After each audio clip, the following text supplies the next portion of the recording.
شیخ Saadi بوستان میں فرماتے ہیں کہ ایک کسان جنگل سے گزر رہا تھا کہ شدید بارش کی وجہ سے پورے جنگل میں بہت کیچڑ تھا۔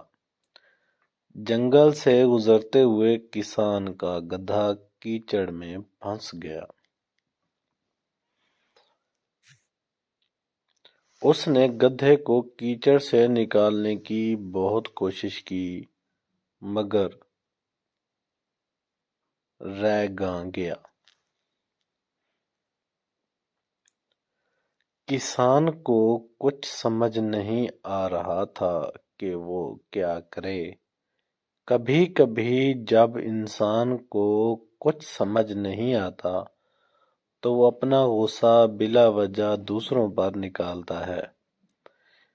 اسی طرح ساری رات کسان پریشانی کے عالم میں سب جاننے والوں کو برا بھلا کہتا رہا۔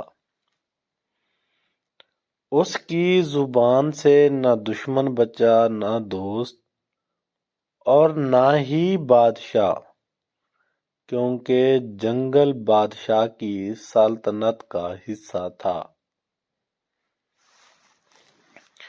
اتفاقاً بادشاہ کا اپنے غلاموں کے ساتھ جنگل سے گزر ہوا۔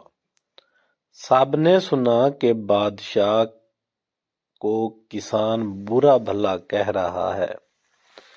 اچانک کسان کی نظر بادشاہ پر پڑی۔ وہ بہت پریشان ہوا کہ بادشاہ نے سب کچھ سن لیا ہے، اب اس کا انجام بہت برا ہوگا۔ اسی وقت غلاموں نے بادشاہ کے کان بھرنا شروع کر دیے۔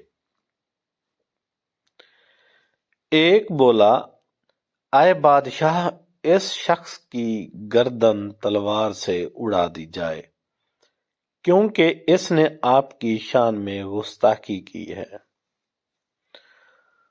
دوسرا غلام بولا، اے بادشاہ، اس کو قید خانے میں ڈال دیا جائے کیونکہ اس نے نہ صرف آپ کو برا بھلا کہا بلکہ آپ کے خاندان کی بھی برائی کی۔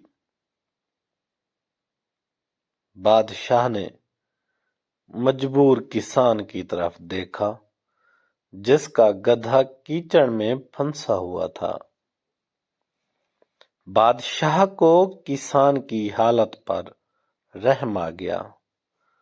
اس نے کسان کی نامناسب باتوں کو معاف کر دیا اور اپنے غصے کو پی گیا۔ بادشاہ نے کسان کو انعام و کرم سے نوازا اور ایک سفید گھوڑا بھی انعام میں دیا۔ پیارے بچوں، ہمیں اس کہانی سے سبق ملتا ہے کہ سچ ہے، برائی کا بدلہ برائی سے دینا آسان ہے، لیکن انسان کو چاہیے کہ برائی کا جواب اچھائی سے یا بھلائی